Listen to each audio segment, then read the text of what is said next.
Radio Royal FM sabu kanbɔw aw ni sɔgɔma. Bi ye tarata ye sunkalo o tile 11 dafa. Avril kalo fana ale ye tile 12 dafa san 2022. Limanaw nɛgɛ kaɲɛ 8 o dafara an fɛ yan ni sanganya 2 bɔɲɔngo ye. O waati kelen kanmɔgɔ filɛ ni an ka cɛkɔrɔba Elijah Abu Sanogo ka monturu la sɔgɔmada in na. O waati kelen fana o b'an ka sɔgɔmada in na kunnafoni o lase waati o ko fɔ aw ye. Bakuruba kunnafoniw la n b'a ladɔnya k'a fɔ dancɛ ko kuma de tun bɛ senna kunungo Mali gouvernement o ministre min ka baara ɲɛsinnen bɛ Mali yɛrɛ kɔnɔ ko o labɛnni ma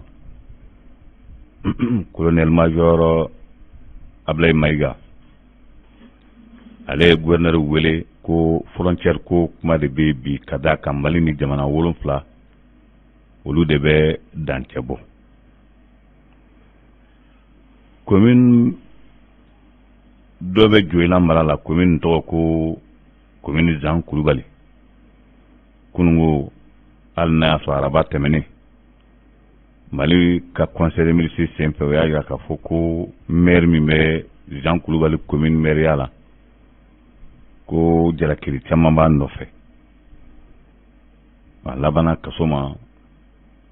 ka sanga jamana yɛrɛ taabolow ma. La glace bilama bɛ cogo di an ka suntigɛ ko yɛrɛ la bi ta tile ka kalan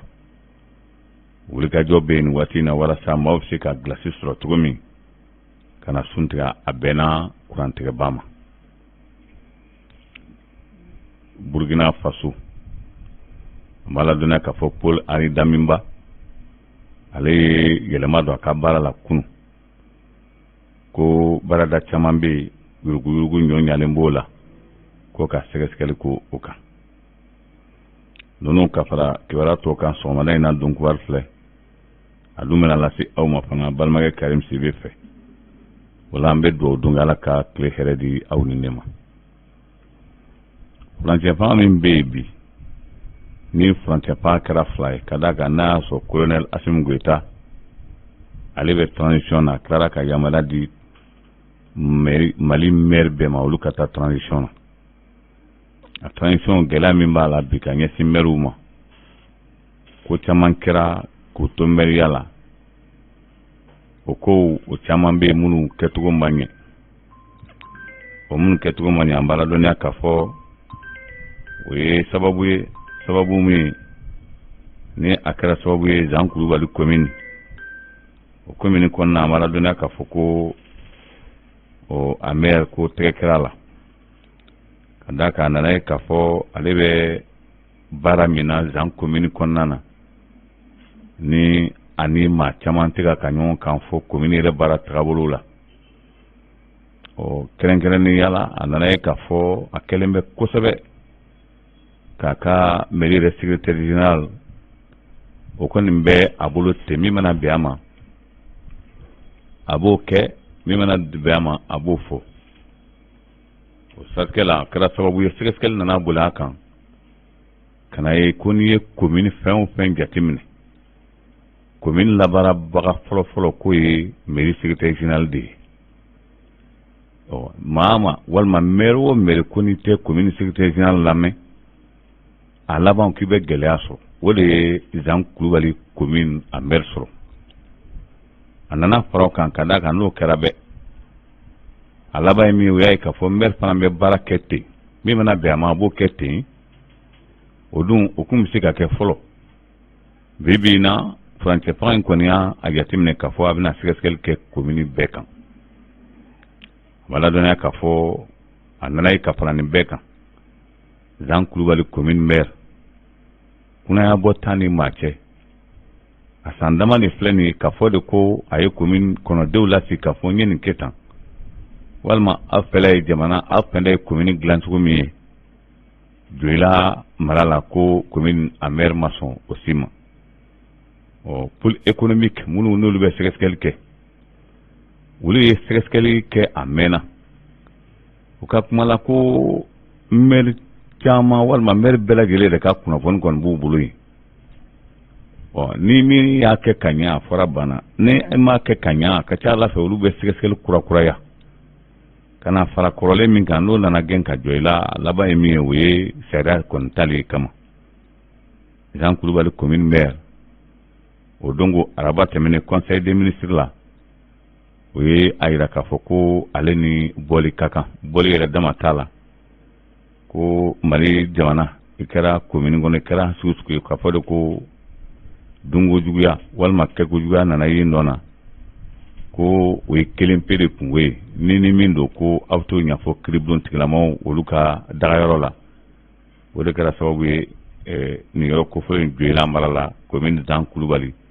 a maire ko a virama in tɛ a yɛrɛ ka bolo kan tan colonel major Ablaye Mayiga ale ye laseli kɛ kunu ka aw kɔnte Mali ni jamana minnu bɛ dancɛ bɔ o dancɛ ninnu gɛlɛya b'a yɔrɔ jumɛn na yali Mali b'a dancɛ ninnu dɔn wa ni Mali t'a dɔn mun ni mun de kan ka kɛ ko an bɛ furancɛ fanga in min na Mali gouvernement tɛ fɛ fɛn fɛn min kɛra zarati ye Mali dugukolo ko k'a bɛɛ lajɛlen larawe k'a bɛɛ lakodɔn sani furancɛ fanga in ka ban o ka kuma la k'a nana ye k'a fɔ yɔrɔ dɔw la o dancɛ lakika dɔnnen tɛ n'o ma dɔn ni kunnamajɛ kɛ ko a laban bɛna kɛ sababu ye don dɔ tɔɲɔgɔn dɔ bɛna dancɛw la min man ɲi o de kosɔn Mali gouvernement a ye gouverneur wele kunu ka préfet dɔw wele minnu n'olu bɛ dancɛw la u mago bɛ minnu na u y'o wele kunungo ka taa nin jɛrɛ kɛnɛ kan colonel major Ablaye Mayiga a ye a jira k'a fɔ Mali ni jamana 7 olu de bɛ dancɛ bɔ a dɔw bɛ basi foyi tɛ yen ka da kan o cogo dɔnnen don n'a nana ye k'a fɔ gɛlɛya bɛ fanfɛla minnu na walima yɔrɔ bɛ yen cogo ko ka fɛɛrɛ kɛ yanni san 2022 nin ka ban walasa Mali dancɛ ko bɛ se ka fɛɛrɛ bolo da cogo min na ani maaw bɛ girin ka don jamana kɔnɔ cogo min ko a laban fɛɛrɛ na k'a la ka da kan ko o de bɛ kɛ sababu ye ka terrorisme ko sɛbɛkɔrɔ juguya maladɔnniya k'a fɔ colonel major Ablaye Mayiga a ye nin kunnafoni di kunu IAM Mali lakɔlidenw ka tɔnba a peut être o ye lajɛrɛ kɛ kunu fana lajɛrɛ min senfɛ o bɛ na fɛn na o y'a jira k'a fɔ o bɛ fɔlɔ fɛn min ma o ye Mali gouvernement foli ye transition ko k'a fɔ k'a fɔ k'a la min kan ko a nana ye k'a fɔ baarakɛla caman seginna ka taa dugu minnu n'olu o dugukɔnɔmɔgɔw tun bolila ka t'u yɛrɛ kalifa yɔrɔ wɛrɛ la ko caman seginna ni caman seginna olu dun ye denmisɛnninw ye IAM kalifalen bɛ ɲɛmaa ninnu na bi o fɛn la ye min ye o ye wele se Mali gouvernement ma k'u ka fɛɛrɛ kɛ sisan nɔ lakɔliso minnu bɛ nin yɔrɔ kofɔlen nɔ ko k'a dayɛlɛ ko bɛ foli se kosɛbɛ Mali gouvernement ma kan ko basigi min bɛ yen bi tan dugu bɛ yen manabagaw o tigɛ la glace ji walima glace kuru bibi na sunkalo nana bɛn min ma a waati sɛbɛ ka faso an b'a ladɔnniya k'a fɔ Paul Henri Daminba a ye lajɛrɛ dɔ kɛ kunu kunnafoni di don a ye kunnafoni min di ko baarada caman bɛ yen walima minisiriso caman bɛ yen olu kɔni tɛ baara la yɛrɛ olu ta ye min ye k'a minɛ k'a dun wa ko Burkina Faso mɛnɛma o baaraw la a mɛnna ko in bɛ sen na jamana ɲɛmaa fɛn fɛn mana na n'o ko o bɛ a ko woloma ayi o bɛ taa dansara la se ka foyi wɛrɛ k'a la Paul Henri Daminba dun y'a jira k'a fɔ olu ta ye faransɛ fanga min ye n'olu ma se ka min bila sen kan Burkina ko a laban hali ni jamana ɲɛmaa sugantilen nana u nɔ na o tɛna se k'o ko dilan o siratigɛ la a ma ladɔnniya k'a fɔ ko sɛgɛsɛgɛli bɛna boli a sɛgɛsɛgɛli kuma ka ca ka d'a kan ko min filɛ k'a daminɛ nin ye ani Burkina Faso baarakɛlaw kun degelen bɛ yuruguyurugu min na n'a fɔra ko ko sɛgɛsɛgɛ k'a da kɛnɛ kan a ka ca Ala fɛ ko maa caman bɛna yɛrɛ ye a ko la min n'a bɛ kɛ gɛlɛyaba ye Laginɛ Mamadi Dunbiya a ma ladɔnniya k'a fɔ juma tɛmɛnen Alpha Condé asigina kana alina so nali ko tunta mate nga Mamadi Doumbouya mi fo CEDEAO ina ne wuli kɛra sababu ye k'a labɔ ani mi fɔra o Alpha Condé somɔgɔw ɲɛna k'a sɔrɔ ka taa Abu Dhabi o ko kɛra sababu ye o kuma kelen kangarumada kelen ani bɛnkan sɛbɛn minnu tɛmɛna o waati la o kɛra sababu ye ni Alpha Condé seginna ka na Laginɛ a kuma kɔni bɛ tan bi maladɔnna k'a fɔ Mamadi Doumbouya a ye nin kunnafoni dira o y'a sɔrɔ a kɛlen bɛ ka maa minnu minɛ bi a maa ka ca kosɛbɛ ka d'a kan ko o ye Laginɛ nafolo kɔni sɛbɛkɔrɔ tiɲɛ o de la kunu min n'o tun ye tɛnɛn ye o b'a fɔ fɛn min ma ko bɔkisiki ni o ye dugujukɔrɔ nafoloba ye o bɔli bɛ senna a bɛ san caman bɔ ko nka Laginɛ ma deli ka tɔnɔ sɔrɔ a la a ko a bɛ minnu bolo kabiri kelen ani sanu ani jama o ko bɛ minnu bolo k'u ka segin k'a yira k'a fɔ ko baara tun bɛ cogo min na baara bɛna jɔ o yɔrɔ la o tigɛ tun ko yɛlɛmaba bɛna don a la ka d'a kan Laginɛ dugujukɔrɔ nafolo Laginɛkaw de ta ye ko n'a fɔra k'a fɔ ko ka o buruja in cogo in na k'o ti bɛn a ye nin kuma fɔ don fana kunu a ye nin fɔ o y'a sɔrɔ sebatigi minnu ne olu bɛ bɔkisi ni sanu ani jama ninnu baara o bɛɛ lajɛlen tun b'a kɛnɛ kan maa si ma se ka fɛn fɔ a ko n ye mɛkalo o tile 30 n y'o di aw ma n'o sera o y'a sɔrɔ ale ye laɲini min fɔ n'o ma se ka kɛ ko ale yɛrɛ bɛ min kɛ ale yɛrɛ kɔni a b'o dɔn Togo aw ladɔnniya k'a fɔ Lagrɛbu banbali ni ye jamana ɲɛmaa ka ba kolokololen ye ko ale y'o fɔ a mɛnna lakɔlimɛtiri 150 bɔɲɔgɔnko olu de ye wulikajɔ kɛ o mɛnna dɔɔni o wulikajɔ kɛra sababu ye o lakɔlimɛtiri 150 ni dɔɔni yafa kɛra o bɛɛ lajɛlen ma a nana ye k'a fɔ dɔw de tun bɛ ka bɛnbɛn wɛrɛ labɛn o bɛnbɛn an b'a ladɔnniya k'a fɔ ko gɛlɛya donna o ko la o bolo nin waati in na an bɛ segin ka na Mali la mankanba min kɛra Mura mankan in nana ye k'a fɔ a kɛra gɛlɛyaba ye Faransi ani Mali ni ɲɔgɔn cɛ tun ka d'a kan diɲɛ selekɛnɛ tɔnba jamana min ni yamaruya dir'o ma k'o ka sɛbɛnw labɛn o ye Faransi de ye Faransi dun ye labɛn min kɛ ko ka na ni sɛgɛsɛgɛlikɛlaw ye Mura o sɛbɛn dilen Chine ani Russie jamana ma o ye sɛbɛn la dan ye ko Faransi kan k'a lajɛ ten ka bɔ ko ninnu kɔ Mali ye jamana min ni a ka yɛrɛma hɔrɔnya b'a bolo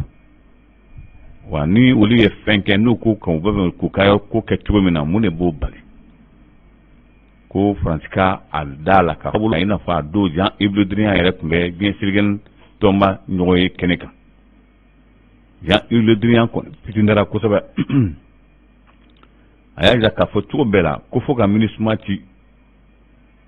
Russie jamana y'a jira k'a fɔ hali n'a danna Mali sɔrɔsiw u bɛ ɲɛtaga min na tan bi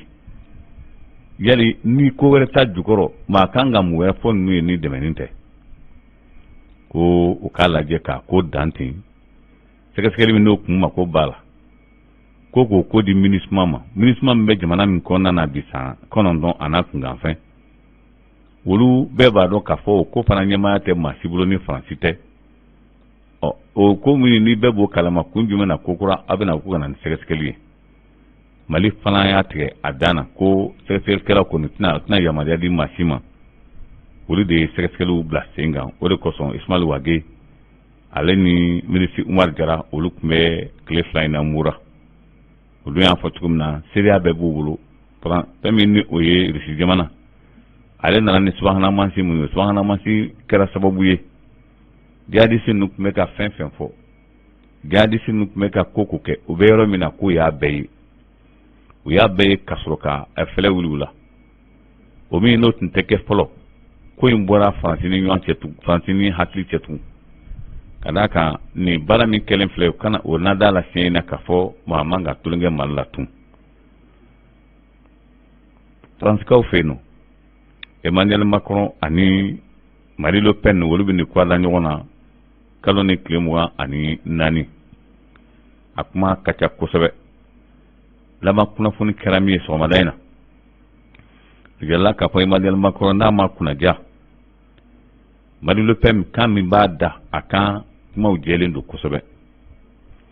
a y'a jira k'a fɔ Emmanuel Macron ye Faransi feere ka Faransi lagosi a y'o fɔ kabiri